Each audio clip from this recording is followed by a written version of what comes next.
set, go. Three guys, one mic, a lot of heavy. Oh yeah.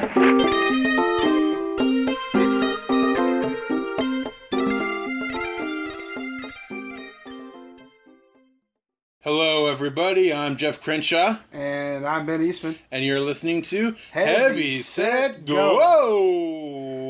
Leaving me hanging here, Eastman. I did.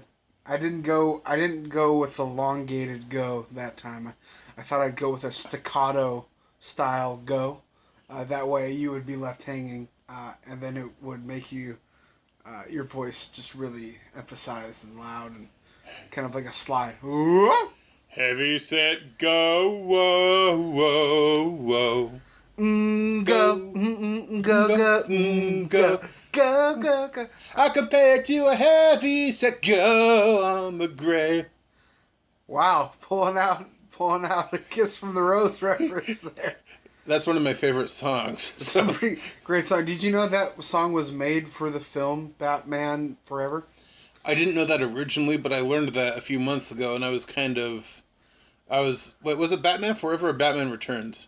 Oh shit! No, Batman Returns is the Penguin Catwoman one. Yeah. It's Batman Forever with Val Kilmer, and It was made for that movie? Yeah, it was made for that one.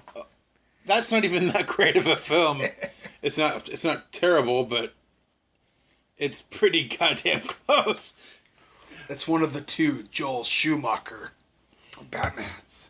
The only reason I would ever consider watching Batman and Robin is Arnold Schwarzenegger. Yeah, Nice to see you. Yeah, all the great ice puns that are in that movie. I'm gonna kick your ice. I'm spreading your buns and plunging into your ice hole. That's not in that movie. No, it's not. Well, although it makes sense because it's Arnold Schwarzenegger and he's a serial groper, apparently. He is? Yeah, that's what someone was telling me last night. Last night, this is funny. No, it's not funny. Groping's not funny. No means no. But I was watching True Lies last night, which is probably my favorite Schwarzenegger film.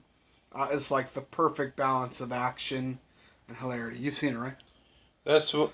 Jim Cameron. That's movie. one of the ones where he's looking for his daughter, and it's like that one in Commando, right? And then this one has the floating jet that comes up from below the skyscraper where the bad guy's at. Yeah. And the jet floats up, and he sees it, and Arnold's sitting there at the controls. Yeah. I'm going to kill you. Yeah, yeah.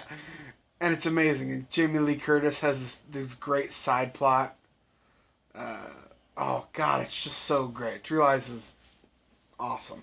But anyways, it was on TV last night, and I hadn't seen it in probably 5 or 6 years, so I watched it. It's probably been that long for me, too. And was enjoying the heck out of it. And my roommate came down, and he was like, yeah, did you know that Arnold was a serial groper? And I was like, I think I had heard that. And, you know... The Darla roommate? My roommate, Richard, yes. But, Grain of salt. I was like, oh my God. I was like, you know, that's pretty bad, but like, you know, he also did father a kid with his nanny, and he was like, what? And I was like, well, you hadn't heard about that? He's like, what are you talking about? He's like, yeah, like he like had sex with his nanny, and she had a kid, and like it didn't like come out that he was the father until the kid was like 15 or something like that, right? It was a few years ago, and it destroyed his marriage with Maria Shriver. Well, no shit. But I'm not defending adultery in any way, but I think adultery is much less of a big deal than groping people without their permission. Although one can make the argument, and I think it's a good argument, that when you're the employer of somebody, initiating sexual contact with them can have can be suspect because they're your inferior, and who knows if they felt coerced by the power dynamic between employer and It's employee. true, although I wasn't saying one was worse than the other. I was just saying. No, like, I'm saying yeah. I'm saying in general, barring whatever specific Yeah, consensual and whatnot. a consensual relationship. All right, well, back to True Lies being awesome. You started it with this. Hey, I was just angle. saying, True Lies is an awesome movie. You started it with Arnold groping people. Yeah, Which the point I was making is that's worse than adultery if someone's doing that without consent. All right, back to True Lies.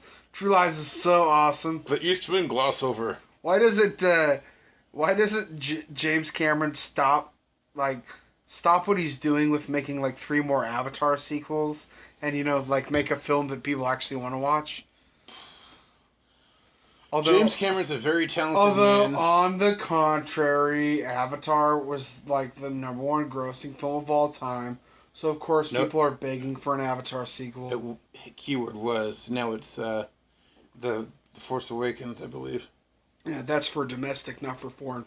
Avatar still got to beat on foreign, I think. Well, who cares about the foreign market? I will if I ever have a film career, but America. Well, Force Awakens does have it beat in domestic. I did see that. But, right on, America. Right on. Fan service. Although it's impressive, James Cameron beat his own film with Avatar, because previously the record holder was Titanic. And Titanic, in my view, was a much, much better film than Avatar. I love Titanic. Well, and given the kind of quality that James Cameron can produce, it seems kind of funny that I liked Avatar when it came out. Sure, I watched it in theaters. I thought it was pretty good. Everyone's had their minds blown. On repeated viewings, I think I kind of realized, wow, this is just a mediocre movie. He's not doing anything special, but that's kind of funny thing. I mean, he's a really good director. He could be making really good movies, but I guess there's some part of me that has that video game quality, and his films never really felt video game like that with all the effects and everything. Although he used a lot of effects in like Terminator 2 and there's even quite a bit of effects in True Lies, but they felt grounded. And James Cameron was always really good when he could make a film that feels grounded. And even Titanic, which had a shit ton of effects too, feels grounded. Well, a lot of their effects are practical effects in Titanic. True, especially the iceberg. In Titanic and in Terminator 2, but there was also CG. Yeah. Like the iceberg, which maybe the iceberg didn't look the best in Titanic. And there's some shots today that look kind of iffy, but they had a real set that they deconstructed as it sank into the ocean, and I always thought it was impressive that they had it on an hydraulic lift, and I haven't seen that in a long time.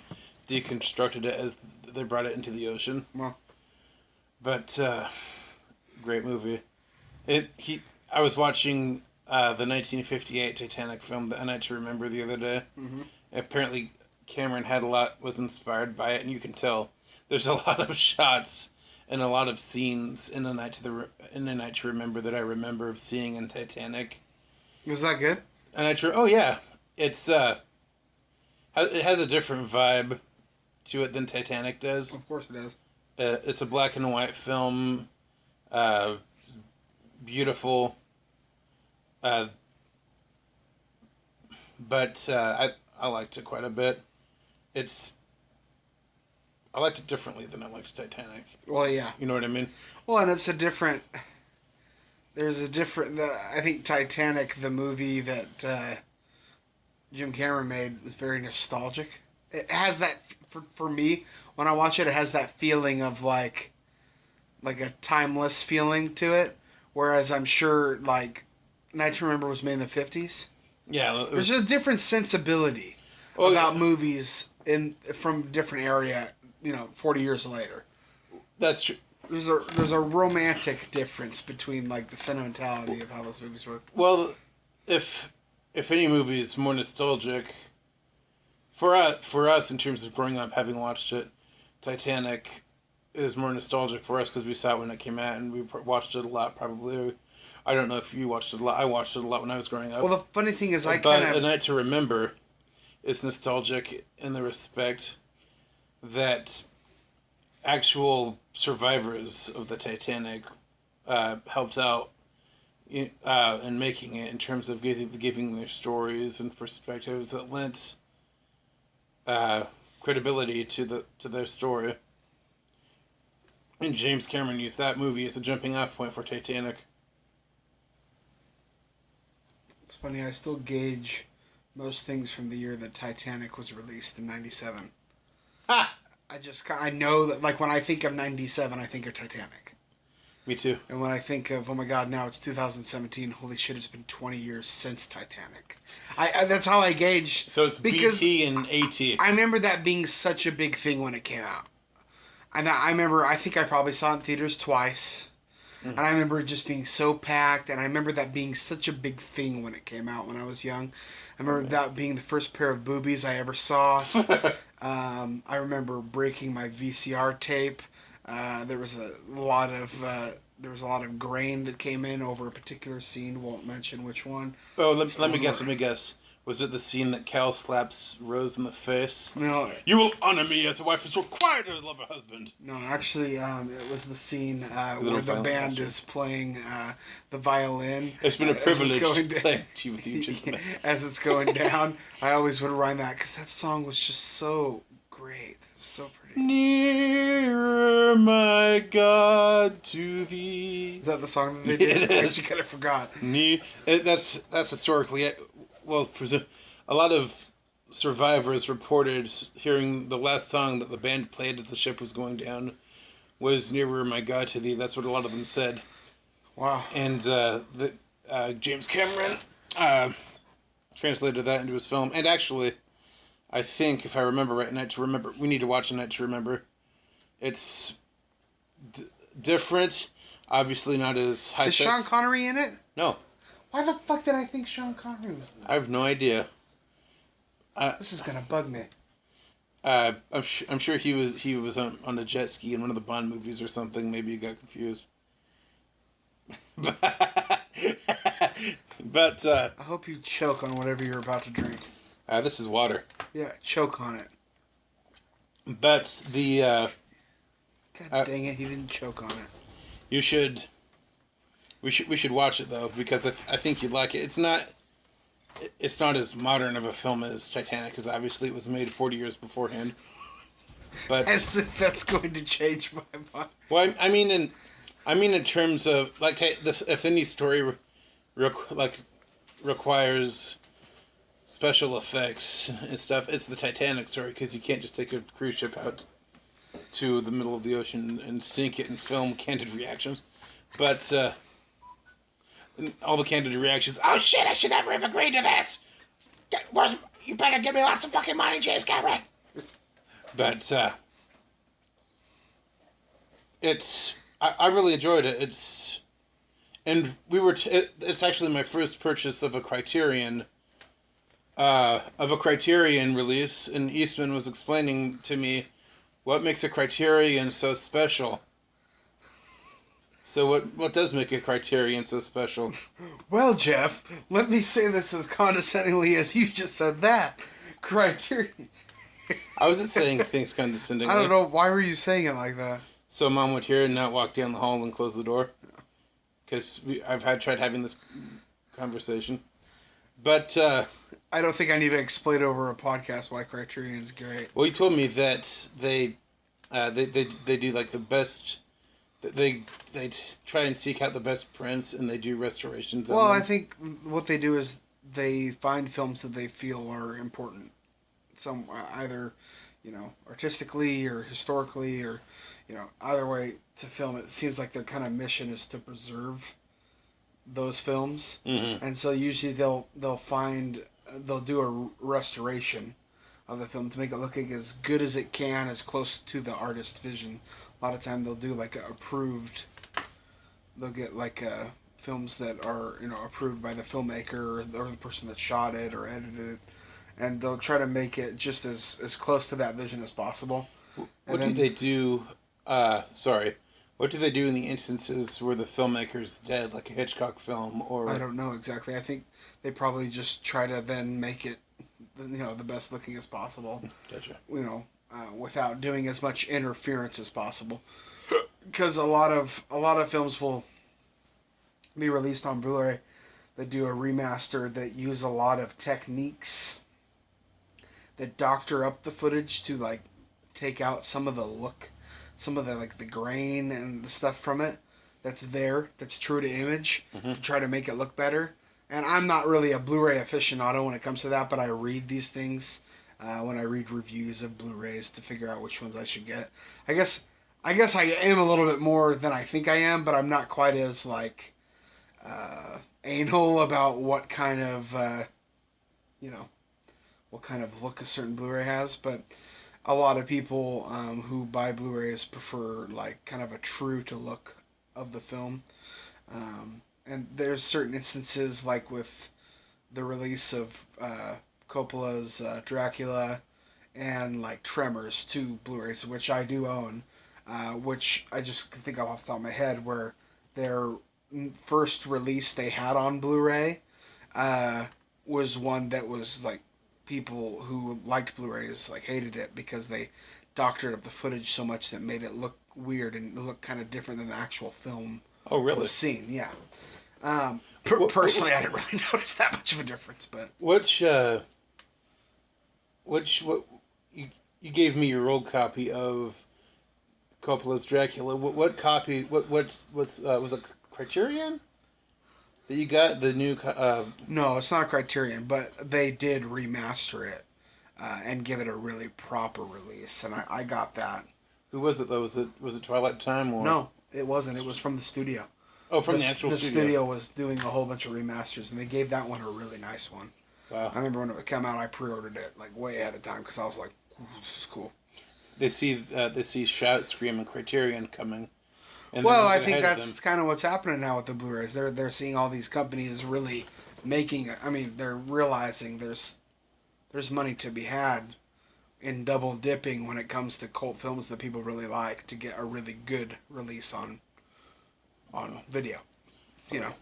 And same with me. I mean, cool artwork and some great special features, Blu-ray and DVD copies, so I can have both. That's and a remastered, so you know that it's going to look its best as possible. That you can have it. That's what I like as far as my Blu-ray releases. But back to the Criterion, they just do. I mean, they do a really great job of just making like. It's just cool when you hear that a film's coming out on Criterion. Because growing up watching movies, it's like you just know Criterion for the most part. That's kind of like the ultimate laurel, other than winning like an Academy Award. For me, that's what I think. If my films were chosen to be on like Criterion, I would think, wow, that's cool. It's in the Criterion Collection. Oh, absolutely. Which is funny considering that a film like Armageddon is oddly in the Criterion Collection. I'm not really sure on that. I want to Google up more on that because I remember. I don't think it ever had a Blu-ray release, but it had a DVD release. It's out of print now, but and maybe even a Laserdisc release. No, that probably predated Laserdisc, but I'll never understand that one. Chasing Amy was a DVD Criterion release. it's cool. I think it's also really interesting when they do releases that like are brand new. Like you said, Inside Llewyn Davis was released. Oh yeah. Like I don't know, like that came out alongside its actual release. Or a little bit after, actually. It was, I think, a year or two after the fact, but not very long. But like, who am I thinking of? Wes Anderson. His films almost always come out parallel. When they come out on video, they come out on the studio release, and then they come out with the Criterion release. So they've got multiple releases. Most people probably stream them, but most people who buy physical media still probably go for the studio. Well, it's the most good. Yeah, it's going to be the cheapest, and it's going to be the easiest available. But a Night to Remember, the film looked really good, for the most part, and the special features they put on it, I was more than satisfied. Yeah, they crammed it. There was one of the features was an interview with one of the Titanic survivors from 1990, I think. The last one alive who actually remembered the event. I think it said she died in 96. There was one. It was a special. Where did the Titanic iceberg come from? And then they show this huge mass of ice.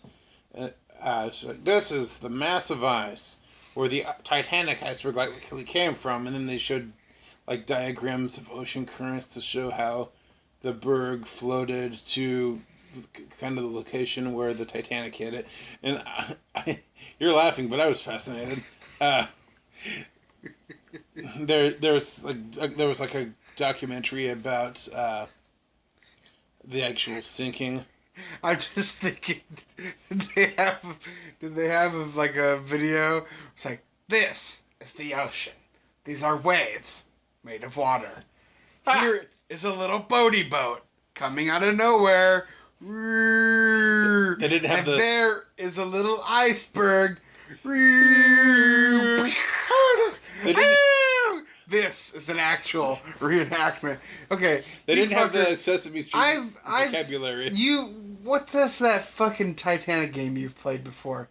Where you like or you've actually watched this fucker over here is so obsessed with the Titanic. You watched like an actual real time. You sent it to me.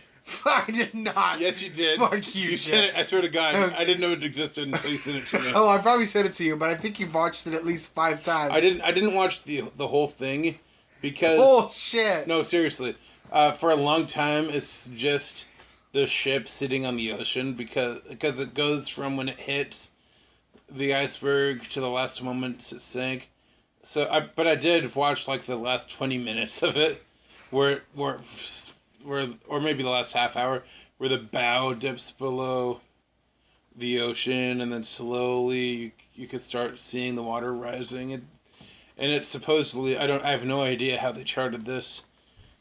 Yeah, but whatever thought. Well, I don't, because I imagine all they could do is approximate, and eyewitnesses, I imagine, were too busy running for their lives to give an exact moment by moment. Yeah, who's to say it's detail. real? It's probably not. They probably just fucking. I suppose I've read. I don't know. Supposedly they've based it on eyewitness testimony because there were Senate investigations into the Titanic sinking, and there eyewitness testimony. Well, as I was fleeing the ship with my mummy, no, I looked up and I noticed that T-minus 30 minutes had gone by, and the bow of the ship. I don't know why. T-minus. T-minus 30 minutes. Well, no, I mean, like, right when it happened, there was a Senate investigation into the wreck, and in the United Kingdom, there was a parliamentary inquiry, is what they call it over there, into the wreck. And wow, this is very informative. Yeah, I actually used to have. What a night to remember! Fun film. I have the book version from which it was based. I actually used to have. I don't know where it is now. I used to have a book that was the Senate transcripts of the Titanic investigation. So like all the major players that were still living after the ship sank were interviewed, and a lot of passengers were interviewed by the Senate. And I wish I knew what happened to that. I have no idea. Well, considering that I'm sure our fans of this podcast are just absolutely bowled over by the massive amounts of knowledge. I know way too much about Blu-rays, and you know way too much by the Titanic. Let's get to the fun part of the podcast. Yes. What is it? Top 5 branded beverages. Branded beverages. And who doesn't want to know our list for top 5 branded beverages? This is going to be fun. I'd like to put in a caveat before we begin. What is your caveat, good sir? I have the freedom to change my mind any day after this. This is just what comes to my mind at the moment right now. The last time we did a top 10 films, I think there's probably been about 4 to 5 changes for my top 10 films since we did that probably, a year ago? Yeah. And you know what? What? I can't think of anything that I'd want to take off. but there's like so many that I think to myself, why didn't I put that on my list? Yeah. The one that comes to mind is LA Confidential. Yeah. And the one that comes to mind for me is The Burbs. God, the Burbs. That was a lot of fun. Those are two of our favorite movies, actually, because LA Confidential is one of my favorite films too. I love The Burbs. Ben grew up with The Burbs. I'd never seen it until 2 or 3 years ago. Where it's like, hey Jeff, remember The Burbs? No, you don't remember The Burbs. And then wow, about a 9 on the tension scale there, Rube. I think usually when we suggest you should watch this movie, like 3 months go by before we actually get around to watching it. Yeah. Like when I told him I hadn't seen The Burbs, I think it was like within 2 days that he had the VHS on. Yeah, like I think I had to go look in my parents' garage for the old VHS tape, and I think we did. We watched it via like VHS. That's hilarious. Man. I was because I didn't have a DVD copy, and then I bought one, and then they came out with the Blu-ray. And I think I have that. That's one movie that I have in all 3 formats that I still have. Oh wow. VHS, DVD, and Blu-ray. But yeah, so top 5 branded beverages, and we say it like branded beverages because we don't only just like soda. There's other drinks that we like too. So yeah, beverage encompasses all that can be a drink that's branded. So being a gentleman, I'll let you go first. We have a top 5 list, although I have 2 honorable mentions that I feel it's my duty as an American. I need to at least say that I like as well. And since he has that, carved out for himself, I'm gonna carve me out a little something. There's one that's not a favorite. It's the worst I've ever had that I want to give mention to at the end of the podcast.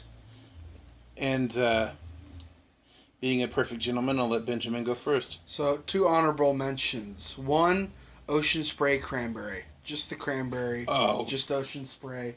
And it's so hard that didn't go on my top 5 because I love the other ones that are on my top 5. But Ocean Spray Cranberry. Just cranberry.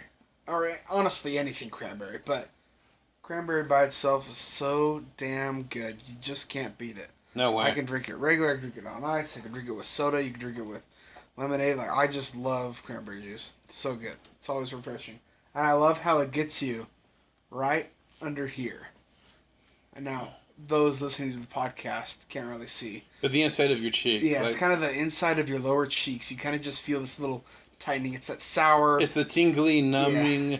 I love it. I love that feeling. I also get it at the back of my throat, right? Yeah.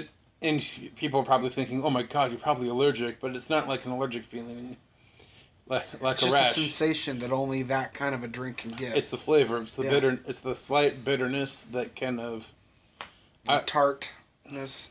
But yeah, that's one of my honorable mentions, and then the other one is what I would consider my comfortable drink, something that I drink pretty often when I'm going on a trip or I'm going to be driving. It just always gets me buzzed and happy. It's an Arizona green tea. Now, I know Jeff isn't a huge fan of Arizona green tea. I know a lot of people aren't, but it's a perfect pick-me-up for me. And I can drink it anytime, and it's never not good. It's never like, oh, I'm not in the mood for that. I can always drink it. But it doesn't make my top 5. So, but honorable mention, Ocean Spray, Cranberry, and Arizona green tea. Now, what's the worst drink you've ever had? I don't know if it is a branded drink, but I cannot remember what the brand was. So I don't know if... Oh, that's true. Yeah, I don't remember the brand either. But I can still say it even if I don't remember what the brand is, even though it is a branded drink. I just don't remember. Does it still count? Yeah, I think it still counts. All right. First, context to the story. Ben and I went to our local Cinetopia movie theater to see something. I forget what the movie was. We see a lot of movies. But it was out at Progress Ridge, and downstairs from the movie theater, inside this mini mall that's underneath the movie theater, but I think it's the same building. there's this store called Rocket Fizz, and it's Amazing. It's amazing. It's like it's the nostalgic soda pop store where they have all this soda pop that you didn't think existed anymore. And candy. And a candy. shit ton of candy. Like obscure candies too. I'm sure they have like Butterfingers and stuff there, but mostly what you see there when you go to Rocket Fizz is a bunch of obscure candy. There's a section of the store that has just a bunch of nostalgic tin signs. Mm-hmm. You know, like a Coke sign, always refreshing Coca-Cola, or some obscure old cartoon like Popeye the Sailor or something. Yeah. And the place is filled with like this 50s Makes me Cold want War nostalgia. Literally making me want to go again. I love that store. One Me of my too. favorite stores. I love it too. But just because I love the store doesn't mean I love all the inventory. Yeah. Ben Eastman was generous enough one day to he was getting himself a soda. He's like, "Hey Jeff, you want a soda?"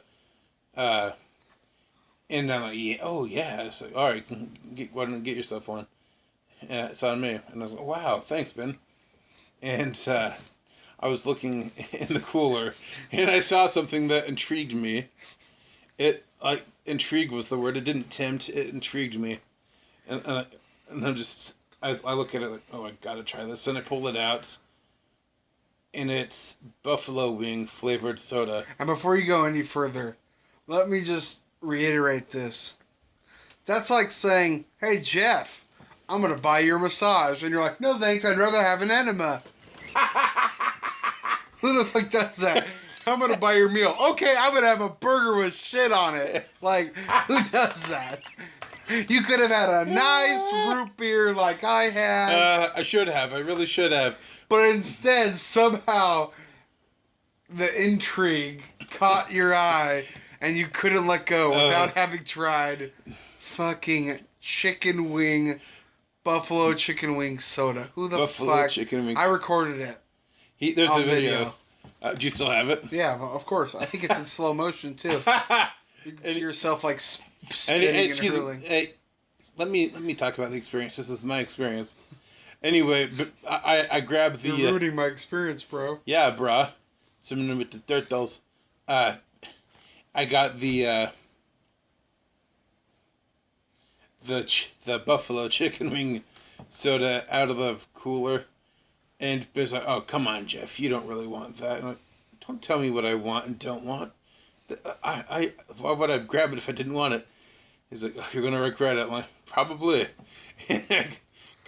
But it's one of those.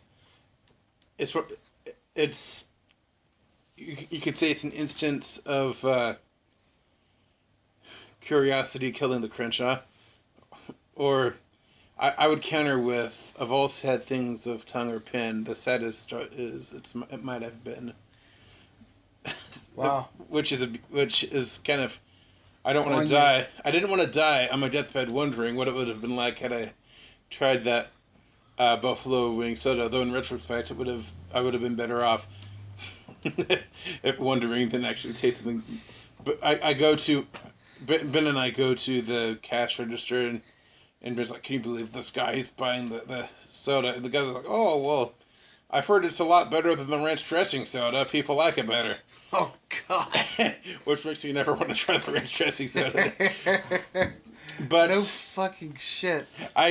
We go outside and Ben cracks open his cold one and has a nice swig of it, and I open mine and I'm sniffing it and I'm not liking the smell. And he's like, "Jeff, you're not gonna drink that until I get my cell phone ready. I'm gonna take a video." I think that was my stipulation. I was like, I will buy that for you, but only if I get to record you while you drink it. Which and you were like, okay. Which I agreed to. That's what I want. I first took a small sip of it, and I nearly spit it out. What it tasted, I've never. Okay, this is what I imagine. This is what it tasted like. I've never actually tasted this, but what I imagined it tasted like was the soapy dishwater at like a Buffalo Wild Wings, where you could barely taste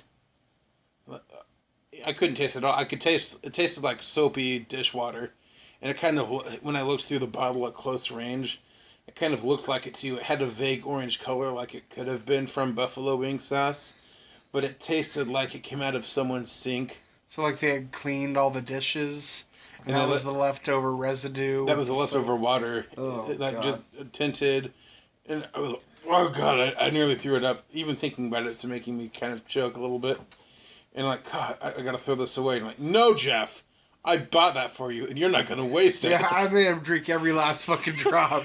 I'm if my hard-earned money is going towards this soda, and you decided you were gonna drink that soda, there wasn't any way I was gonna not get mine out of that.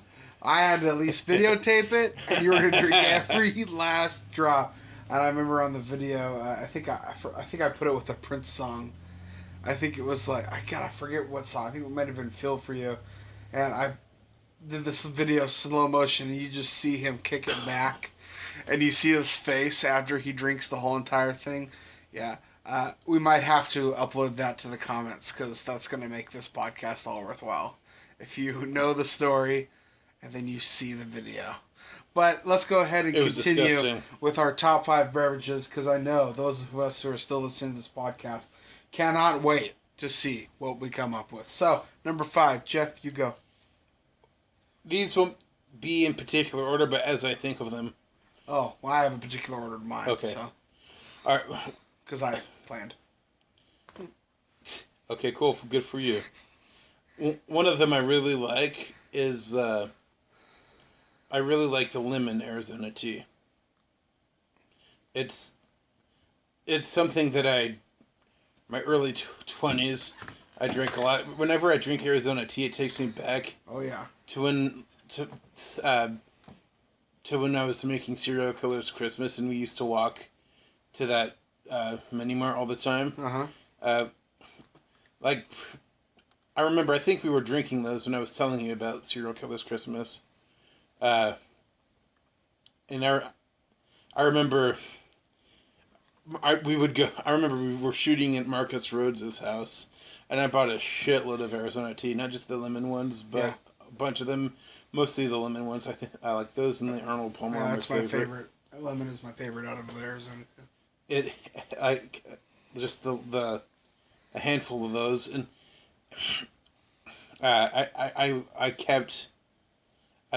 we filmed mostly during the summertime of 2010, and a lot of the shooting was at Marcus Rhodes' house, and at the time he was remodeling his bathroom, and he said that work on the bathroom was pretty much in limbo. So I left the tea in there, and I remember I had broken the seal on one of those and drank some, and I left it in the bathroom and put the lid back on, of course, but the seal had been broken and everything. When I came back for the next shoot, I opened it up and was about to take a drink, and the smell, it had rotted. Oh. Oh, but regardless, lemon Arizona tea. Wow. And that's funny because my number 5 is Snapple lemon tea. And I will not say, I mean, Arizona lemon tea is not on my list. It didn't make my list. But love Arizona lemon tea. That reminds me of pre-driving Ben. Now, pre-driving Ben drank a shit ton of Arizona tea. Mm-hmm. I drink it all the time. But now that I drive, it's not the most portable drink. Because No. I got to have my hand on the wheel. It doesn't And really fit. it never fits in any spot. Mhm. And you can't just sit it on the seat. It's got no cap to it, usually. Mhm. Now, there are some that do, but the nice cans and stuff, they don't. So I don't drink it a lot, especially when I'm on the go, because it doesn't have that. But you know what it does? Snapple. And the Snapple lemon tea is like crack to me. I absolutely love it. That's good I stuff. can't stop it. I can't stop drinking. And when Plaid Pantry has a 2-for-2 deal, I will go and I'll buy like 8. You get two for like $2, don't you? Yeah. And he's not talking about that's small Snapple. He's talking about those big, That's a big fucking like a big drink. plastic jug. Not a jug, but a big plastic bottle. I mean, I'll even buy them for $3. I mean, $1.50 is still a pretty good deal for it. I remember. I think I turned you on to Snapple. Oh, definitely. It was you. It was like once I had that, there was no going back. That was kind of the turning point from Arizona. Honestly, and literally, I don't keep a very good house, but on my headboard, I probably got about 8 bottles of the stuff. And that's funny that it's number 5 on my list, but that's probably the one I drink most out of any of the ones on my list. Oh, man. But it's number 5, because there's ones I think that are better. But that's, as far as accessible and drink, that's it right there. Number 4, Jeff, go. Since you brought that up, it reminded me of Peach Snapple. When All right. Peach Snapple has a very specific memory for me because there was a specific time in my life that I started drinking Peach Snapple. It was actually Mystery Spot when we went out to Bend, and it was ungodly hot out there, and we woke up in the morning, and I think you, Calvin, and Tyler Bertram were all out still shooting. You guys were gone for hours, or maybe you had come back. At some point, one of the mornings that we were off shooting Mystery Spot, Alan and I left the Stanton whatever compound, and which is where we stayed In Redmond. in Redmond. I always think it was Bend, but you always correct me. It's Redmond. Yeah. Honestly, I prefer to think of Redmond as like the Aloha of Central Oregon. Redmond's a bigger city, but it is. It's like it feels like a suburb of Bend. It's only about 15-20 minutes away, so it's not too Redmond. But Aloha, I kind of think exists in theory, but really it's Beaverton and Hillsboro. And Reedville is even less. But where was I? Oh yeah, we went out one time. I was starving. I had $20 to my name on that trip, and I wanted something to eat, and Alan and I went to a Safeway, and I found nothing in the drink aisle was really catching my fancy, so I grabbed this big bottle of Peach Snapple. And then I saw that they had Chinese food, and I grabbed it and ran out. The Chinese food in that day turned out to be really disgusting, which is weird because I usually love. It's cheap as hell, and I doubt authentic, but yeah. I usually love Safeway's Chinese food. Yeah, usually actually the Chinese food's pretty good. It is, but that day it was pretty not good having for it. cheap. I mean, there's a lot of stuff better than it, but That day I wasn't having it because it was.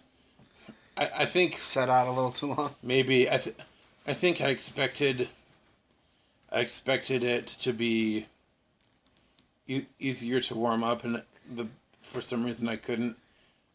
And I just started eating it right out of the thing, and I threw most of it away. Oh shit! But that tea, man, on a hot 90-degree morning, when you have a long day of filming ahead of you, and it was hot in the house too. it was hot in the house. The house didn't bother me as much as it did you guys, because at the time I was living in an apartment that had no air conditioning, and I was used to the heat. And honestly, at the time I was like wondering, why are you guys complaining so much? It's not that bad. Now that I live in a place that has AC, I'd probably be bitching right along with you. Oh, the tables have turned. I have no AC now, and you have AC. And before it was the exact opposite. Yeah.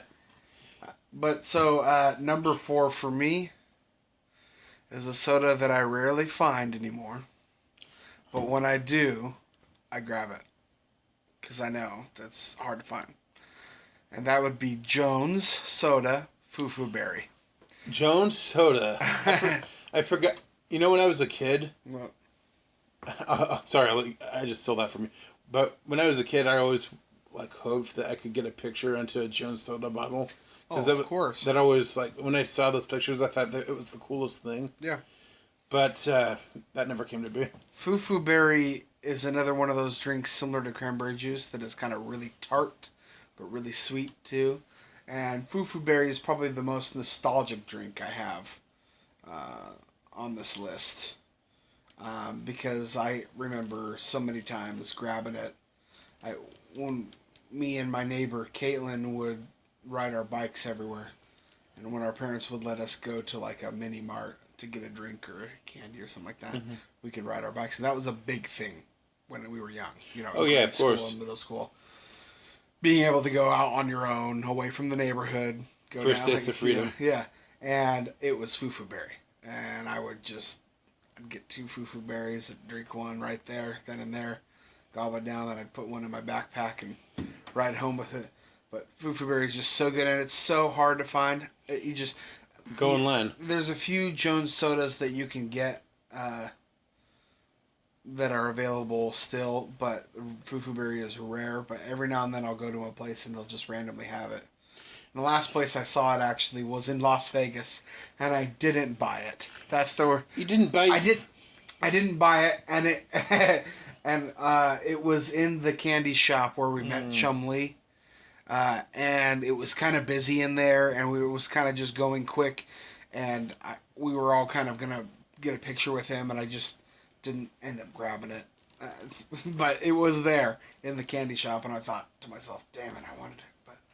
But, yep, number 4, Jones Fufu Berry. You God. I always. You just had.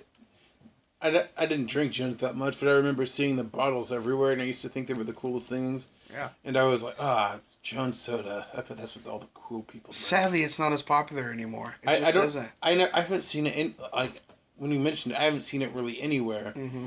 in a long time. I'm sure if I go to a Safeway and I looked for it, I might find it. I know 7-Eleven works in partnership with Jones, Mm-hmm. and they made their own sodas. It's like a Jones 7-Eleven soda. Oh wow! I mean, they have them. They're pretty good. Light calorie, actually, but pretty good. I just remember. I think maybe I'm wrong. I think I remember Shane Johnson coming into class all the time with the Jones. Mhm. Maybe I'm wrong on that. It's been years. Number 3. Number 3, A&W cream soda. Oh! Oh! Damn, see, you got me there for a second. A&W cream soda. Cream soda. Cream soda's on your top 5. I love cream soda. Wow. I can't explain what it tastes like, but every time I drink it, it's like a little slice of heaven. See, I can drink it, but I have to really want it to drink it.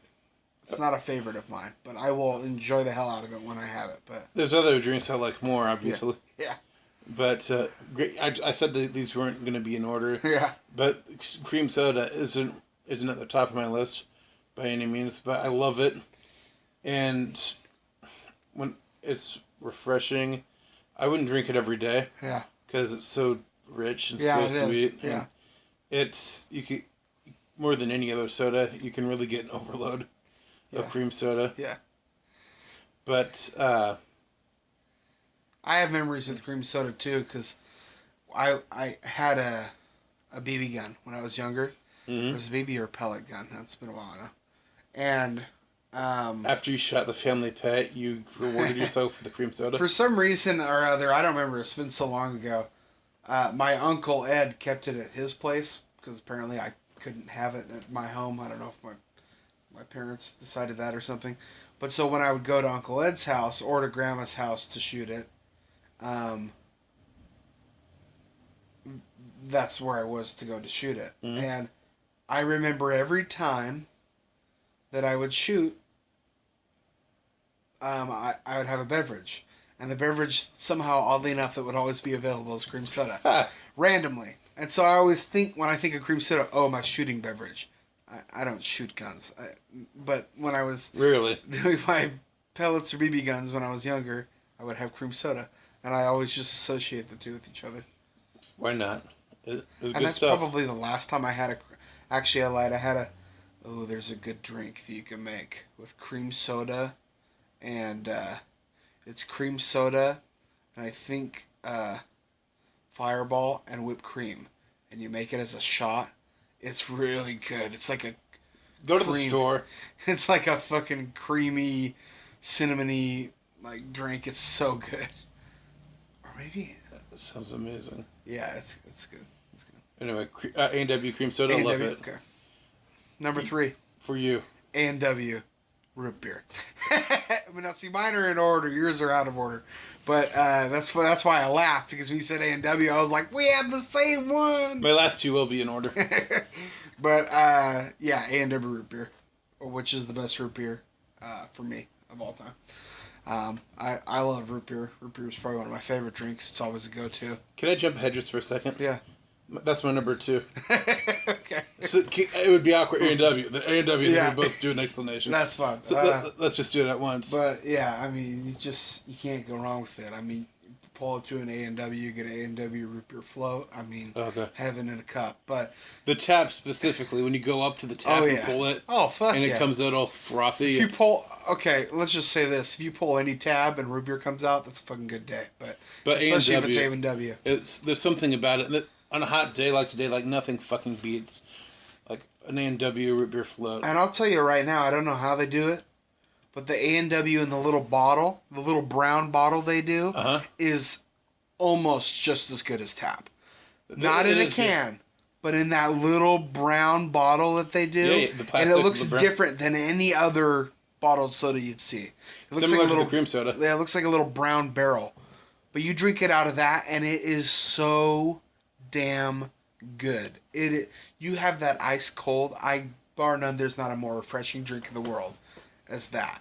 Yeah. It is so good. I love A&W root beer. It's the perfect sweetness, root beer flavor. You just can't mix it. I mean, and I'll drink Bargs any Dre. I'll drink Mug. I'll drink Dad's. I'll drink Henry Weinhard's. I'll drink root beer. Root beer's root beer. Root beer. There's some shitty root beer. I'm not a big fan of diet root beer, although if it's there and there's nothing else, I'll drink it. But A&W, just, it all pales in comparison to A&W. I have a letter from the Coca-Cola company. Yeah. I don't remember what I said to them, but I got the return letter. I was like 13 years old when I wrote them. Yeah. Because I had barks, and I wrote them as like, "Dear Mr. Crenshaw, we think your suggestion of putting our root beer in tiny barrels instead of cans is a really good one." You had that? Yeah. Oh, that's freaking hilarious. I can imagine thinking that'd be a good idea as a kid. Little wooden barrels. God, that would be amazing. Wow. Can-sized wooden barrels. Wow, so number 3 for me is A&W root beer, and number 2 for Jeff is A&W root beer. Mm-hmm. So I guess that means I have to go to number 2. Yeah. And this is where it gets hairy, because I could do my real number 1, or I could do probably what I should do for number 1. Now, Well, you're on 2. yeah, I'm on 2 now. So do what's 2. I know. And it's kind of teetering between what's 1 and what's 2. They're so close. So whatever one is really 1, say for 1, what you should, because of reasons, do for 2. So number 2, Coca-Cola. Coca-Cola. I will put number 2 as Coca-Cola. Wow. I say this as a former Pepsi man. Say that as a man who will enjoy a Diet Pepsi over a Diet Coke any day. I say that a man who still enjoys Pepsi and Ice Cold Pepsi. But just in the last few years, I think I've full on realized there is just almost nothing that can beat an ice cold Coca-Cola. Joan Crawford would slap you in the face. She would, and She was a Pepsi spokeswoman. Believe me, I love Pepsi. I will not knock Pepsi. To me, when it comes to Pepsi and Coke, it's like, well, you're either a fan of the Beatles or Elvis. Well, I happen to love both, although I love Elvis a little bit more than I love the Beatles. Me too. It's the same way when it comes to Coke and Pepsi. Love Coke just a little bit more, but I love Pepsi. And Don't fuck with me, fellas.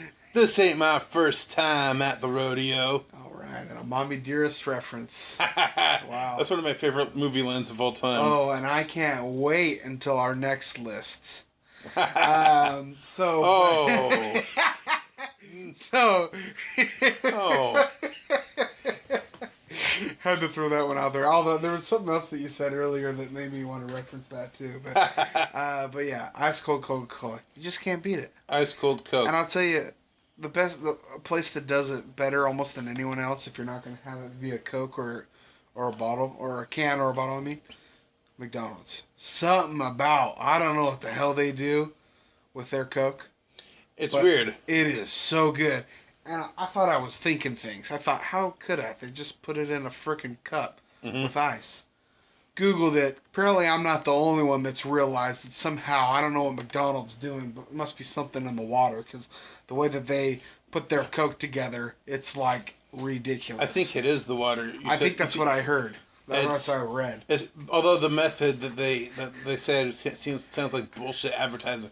We take the freshest crystal cooled water that's been through a filtration system, and that's how we make our Coke taste so delicious. That sounds like bullshit advertising. But it kind of does. But that's what I had read. Yeah, it's kind of what I had read, and there's probably a little bit more to it. But that's what I had just read on the surface. But there's something about it. Okay, I don't know if it's the mind, because, I mean, I'll eat McDonald's any day, but it's not like something I'm like, yeah, Mickey D's. Franchise the damn thing. But whether it's a placebo or not, an ice cold Coca-Cola from McDonald's happens to be one of the best things on earth. If you're not having it via a can or a bottle. You told me that before you ever sent me that thing about the water filtration. Yeah. So I don't think it's a placebo, because you noticed it before. Well, I'm just presuming before you read anything. It was before you ever showed me anything, and before you told me that you looked it up. Yeah. So there must be something to it. Yeah, must be. Who knows though? Number 1, Jeff Crenshaw. Number 1. I'm actually trying to think. You want to try guessing? I'm not going to try to guess, but I'm trying to think actually now. Because the drinks that you've said... Yeah, I'm not sure. You're not sure? Oh, is it horchata? Fuck. No. He's like, no. Well, that's not a branded beverage. No, it's not. Okay, what is it? I have a couple of honorary mentions. But number 1, Henry Weinhard's root beer. Wow. You're really sucking on that Henry Weinhard's, aren't you? God. Wow. Henry Weinhard's is just so good. I put it in my mouth and it's so root beery. Yeah, so good. Wow. Just want to sip it down. Wow, you really nailed that Bill Weinhard First Nation. But yeah, wow. Bill Weinhard. Bill Clinton. Business Bill is precedence. I knew it was Bill Clinton. I just mixed up the two. I don't like Donald Taffy. But yeah, what is it about Henry Weinhard's that gets your gillet? I don't know. It has a very... I'm going to sound like a douchebag, but it has a very robust taste. It does? It's, there's some... it tastes how a root beer should taste, and I think A&W is so close to it too, but and that's why it's one of my favorite branded drinks, the A&W root beer. And I'm not putting it down at all, but Henry Weinhard's just has something. Yeah. I can't describe it. It's got a little bit of an edge. I don't say an edge because I still think A&W is better. But I think it's got a little bit more of the root, if you get what I'm saying. Mm-hmm. It's a little bit more of kind of a fuller flavor, more bolder flavor to that. Not less sweet, a little bit more. Yeah. Yeah, I get what you're saying. I think, and I like to think I have a decent grasp of the English language, but there's certain things that I really cannot describe adequately. You're just going to have to see what I mean. You're going to have to drink it yourself. It's a little. There's something more in a Weinhard's. It tastes fresher. Wow, if that's a commercial for Henry Weinhard's, if I've ever seen it. There's something more in a Weinhard's. It just tastes fresher. Okay, you're number 1. Can I have 3 guesses? I think you'll get it in one, so I don't know why you have to have 3 guesses. All right. 1, balls. Wrong. Wow. Oh, Wow. Balls. BAWLS. I haven't drinking a balls in years, but I remember getting kicked out of a classroom because I had a balls energy drink. I used to drink in high school all the time. I loved that back then. But I remember I had said something that made my Spanish teacher, Mr. Buck, mad at me. I don't know, probably some smart aleck comment. I was great at those back in high school. Still am. Didn't you call him a dick or No, that was a different teacher. But Oh. and I got written up for that. But I said something that had disrupted the class. What did it really? No, but I was pinned with the blame for it. And I remember he told me that I needed to go outside. Like outside the room so that I could, I don't know, take a time out because that's what a 17-year-old kid should do. I don't know. And then as a further joke to me getting in trouble, I asked the teacher in front of the class, "Can I take my balls with me?" And then that made it really worse. And you got a referral for that, didn't you? I don't think I got a referral, or I may have. I don't remember. Probably did, but no, not balls. Second guess. One comment. I think I know what it is now because you always fucking get it. But the 3 things. Well, there's 4 things, but one of them still applies. The 3 things that don't still apply. When I think of high school Ben Eastman, balls. Either American Eagle or Hollister shirts. I never wore a Hollister You never wore shirt. okay, American Eagle yeah, shirts. definitely. And the backwards baseball caps, like those are the 3 things that are no longer kind of part of your style that I think about when I think about high school Ben. And the one thing that kind of still is a general assholishness. That still remains. It remains. You fucker. They could never steal that from you. Nope. Okay, my second guess. You can take my liberty, but never my assholishness. They broke his spirit, but not his assholishness. Okay. Okay, Mountain Dew, Baja Blast. Oh, wow. You're wrong. You struck out. You're 0 for 3. That was 2 guesses. What? I guessed balls and Mountain Dew Baja Blast. I haven't guessed the third. Shit. Baja Blast, is it? I know. Because I love Baja Blast. Jesus. I do. I'm in love with Baja Blast. That- I just had Baja Blast, an icy in Vegas with 1800 tequila poured in it, mixed together. That's how much I love Baja Blast. I walked 5,000, 6,000 steps to the place so that I could get that. And Okay. it's still not on my top 5. But Okay. definitely if it would make my top 10 though. All right, for my last guess, can I ask a question for a hint? Like, is it slightly more obscure of a brand, or is it more of a mainstream kind of brand? Well, see, now that depends. I wouldn't really call it obscure. I would call it a pretty popular brand, but in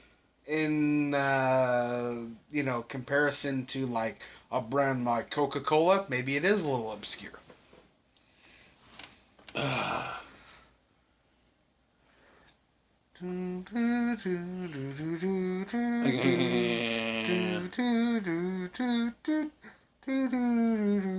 RC. No. Ah! And that means Jeff is 0 for 3. But those were all good guesses. Very great guesses because they're all drinks that would probably be on my actual top 10 if I were to have it. RC is another one that it was between RC and Fufu Berry because RC is the most nostalgic drink that I have. As if someone says RC is available, pull all the stops. I'll get an RC Cola. It's just on the And sign at it's Helvetia. yeah, and it's they don't have it anymore. But it's the still have it on the Right? sign. I know. And RC Cola is bad. It's not very good. It's a crappy cola. But I will drink it simply because it brings back memories. Side note, I mean, it's not bad, but it's not good Coca-Cola. Michael Stivic, a.k.a. Meathead from All in the Family, his favorite soda on that show is Royal Crown. Really? Yeah. Wow. All right. Now. Number 1. The number 1 favorite branded beverage of Ben Eastman is Boom! Squirt. Oh! I could have sworn Jeff was gonna know that my number one was Squirt. And how could Oh! he's so pissed off right now. Of course it was. Because it was the number one he didn't think of. I shouldn't have guessed balls because that's really Yeah, that's balls way is a back in deep time. cut because I haven't drinking that. I haven't had balls probably since high school. Honestly, it's been that long. 'Cause I rarely ever see like the regular balls, which is what I would get. I think they still exist. I don't see them as much around anymore. Yeah, and I'm not talking about Ruby Red, although I will drink Ruby Red. But I love Ruby Red. I prefer regular Squirt, and you just can't beat it. And now, the funny thing is, the last time I had Squirt, I had food poisoning, and Do you think it was from the squirt? no, it definitely wasn't the Squirt. It was the food that I ate. But when I threw up the Squirt. And I've kind of haven't really gone back to it, which is funny. It's still my number one. I think it's just something that it's conjuring up that feeling. So if I wait a little bit longer, it'll be fine. But My mom had the same thing happen to her. She went to a Chinese restaurant one time, had ginger beef, got food poisoning. And this was like when I was an infant, or maybe even before I was born. She got food poisoning at a Chinese restaurant. For the rest of the night, she was throwing up ginger, and to this day, the thought of ginger just doesn't appeal to her. what about ginger ale? Because I love Canada Dry ginger ale. But Oh God, ginger ale! yeah, I know. I don't know which one I don't know which one I prefer. I love Dry or- Seagram's too. or Ginger Seagram's. ale. The Seagrams I've had, from the, you know those computer Yeah. Coca machines they have Seagrams, and I haven't been particularly impressed. Yeah, in that setting, I don't think it's really made for that. But a Seagram's out of the can is good. But let me get back to Squirt before we really go off here. Okay, cool. You just can't beat it. That's like the epitome of a great soda because it's sweet, but it's really tart. Really, if you can't tell, I love the sweet tart kind of drinks. I also love really sour gummies. I just love that flavor. Mm-hmm. So Squirt is that. And to me, there's nothing more refreshing than if someone goes into their cooler and pulls out an ice cold Squirt on a hot day. I mean, that will literally quench your thirst to no end. I have memories of doing it, like playing golf, and the snack person comes around. You know, when you're right in the middle of a round of golf, and you grab a Squirt and drink it when you're out there on the golf course. I mean, it just cools you down. It is so good. Oh man. And to me, it's just great. There are other drinks that I drink more. Probably the drinks I drink most are Gatorade and iced tea, because I'm trying not to drink as much soda as I used to. Hey, but that doesn't come mean on. what. You drink a lot of Baja Blast. Oh, I do, but I try not to go to Taco Bell as much. But usually when I drink soda, it's probably Baja Blast because I'm getting it at Taco Bell. But Squirt is my favorite soda, my favorite branded beverage of all time. Got some honorable mentions. Go ahead. Some of these don't apply because they're not branded, but I still have to shout out the Shirley Temple. 2%. Oh. Oh, milk. Oh, No. Yeah. Shout out to milk. I love milk. Days like today. But this is branded beverages. That does not count. You cannot say a Shirley Temple. That is not a brand. Well, I know that's why it's honorable mention. No. Honorable mention. Only This for is brand. branded beverages. Shirley Okay. Temple does not count. Shit. I know you drink a fucking Shirley Temple, dude. Actually, no, wait. You're the only fucking person in the world I've seen that had a waiter bring a freaking motherfucking. Excuse me, I'm cussing a lot in this podcast. Sorry, guys. A freaking pitcher. A pitcher. A freaking pitcher of a Shirley Temple. Why are you doing the Cosby with voice? cherries? They got the pudding and the pudding. Y'all bring on a picture Yo, of put Shirley the Temple. picture, the Shirley Temple, the put the peel and the poopy in the. Trail date November. Stay tuned, folks. But then I'm gonna have to say the Ocean Spray Cranberry. I'm stealing one of yours. I love Arizona, the sweet tea Arizona. Oh yeah, that's some good shit.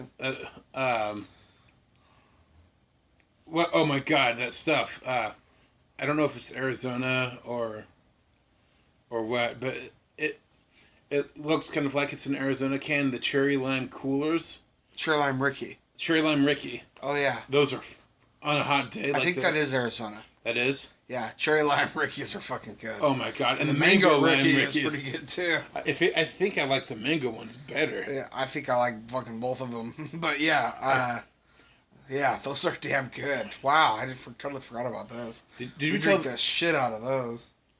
Oh, I don't know if we told the story last time. Ben, it was a hot day over at Ben's place, and Ben's like, Jeff, want to be a Boss McToss? That's the standing I'm offered whenever he wants me to do something for him, and I'm like, sure. What like that? That's Scratch this bunion on my toe, No. and you'll be my really Boss McToss. Want to be a Boss McToss? I always thought it was fun. But sure, I'll be a Boss McToss. It's like, all right, take my debit card and go off to the mini marts and bring back some cold drinks in a bag of ice. And like, I won't let you down, sir. And so I go off. And of course, what do? I let him down. Now, the mini mart's really not too far from my house, and I don't just send an errand boy to go do something. I was actually making dinner at that time, so I was like, "Hey, can you go grab some ice?" Because we had a drink that we bought, but it wasn't cold, and I knew it wouldn't get cold in the fridge in time. So I was like, "Oh, can you grab some ice?" Mm-hmm. This fucker, no. You want to tell the story? No, we're gonna tell it Memento style. We're gonna go backwards here, or forward, and then go backwards. Sure, why Okay, not? a few minutes later, about the time when Jeff Crenshaw should be getting home with a nice bag of ice, I hear the door open as I'm cooking, and it didn't shut. And I see Jeff fly in with nothing in his hands. Nothing. Literally, there is... I had the canned drink. Oh, you wait. Okay, you did have some canned drinks. No, you didn't. You didn't get canned drinks because we had drinks already. No, I did get canned drinks. I brought Ricky's over. We had Ricky's in. That was a different time. No, that was the same night. No, it was not. Okay, continue, and I'll explain how you're wrong afterwards. Jeff Crenshaw had nothing in his hand.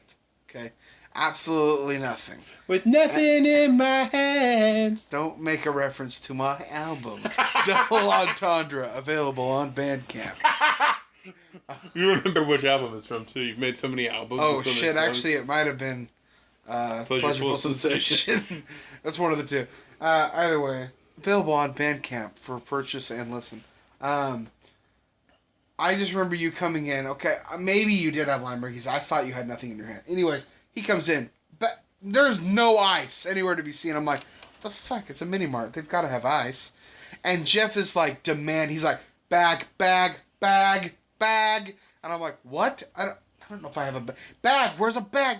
I don't think I have a bag. What are you talking about? And all of a sudden he finds one somewhere in my house. I don't know, it was under my refrigerator or something. And he found it and he goes running out. I'm like, what the? Let's take this moment to go back in What the time. hell is happening? Yeah, go ahead. I had just completed a successful transaction at the local convenience store. And Hurts my head. I was walking home.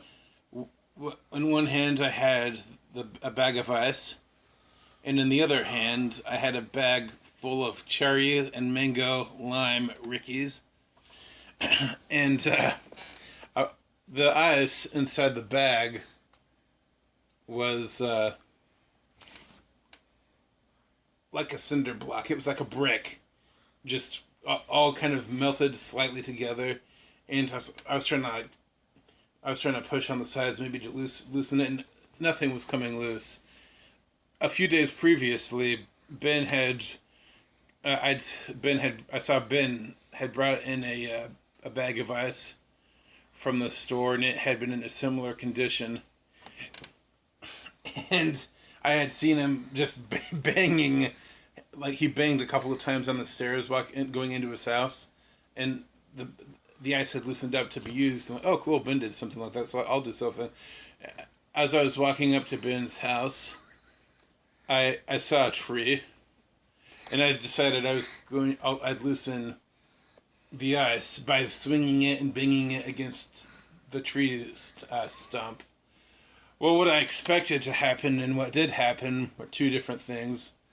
And instead of the ice loosening up to be ready for our delicious Hawaiian punch, the bag split open and all of the ice was sent tumbling to the ground. And I ran in because I knew time was of the essence because it was a hot day, and I knew if I left the ice in the grass for too long, it would melt, obviously. So I run into the house. Ben, I need a bag, and he looks at me. Why, Jeff? What do you need a bag for? Like, no, I need a bag right now. Why? I need a bag. Jeff, I don't understand. Where's the ice? I need a bag. Jeff, and eventually I get tired, and this is how I know that I brought Ricky's over, because because Ben was being so uncooperative, I ended up running over to the bag I set on the counter with the cherry lime and mango Ricky's, and I just started pulling them out. Oh, that's where you got the bag from. I pulled out all the Ricky's, and then I ran back outside, and then I shoveled the ice into as much as I could. All the ice that was on like a second on another layer of ice that wasn't touching the grass, because all of it fell into kind of dead yellow grass. I picked up and I put it into the bag, and I walked up, and he's like, "What'd you need the bag for, Jeffy?" And like, the bag broke. He's like, "Are you fucking kidding me?" And I love how you're making me sound like the douchebag with little Tweedledee over here is walking. Oh, I'm gonna hit this bag of ice on the street, and you're making me sound like the clueless guy, fucker. Oh, what do you need a bag for, Jeffy? I asked the man to get a bag of ice. I didn't know he'd drop it on my lawn and then try to fetch it inside another bag. But to be fair, I was following your example, and your example led me astray. No, my example You're is like because Jezebel. I used a special technique of my ancestors to break the bag of ice. Was it a Native American technique? It was a Native American technique to break the ice on the cement, and I used the method that I had learned and broke it in expert style. And you did not use your Native American ancestral technique to break the ice. You used your Jeff Crenshaw makes bad decisions without thinking. Hey, I thought a tree would be less hard on the plastic than concrete. All right, well, that's going to wrap up this podcast, because you really can't get dumber than that, folks. Where's the bag, Jeffy? Hey, I'm going to break this on the tree. Jeffy, what do you need a bag for? This has been Ben Eastman. And Jeff Crenshaw. And we are Heavy Set Go!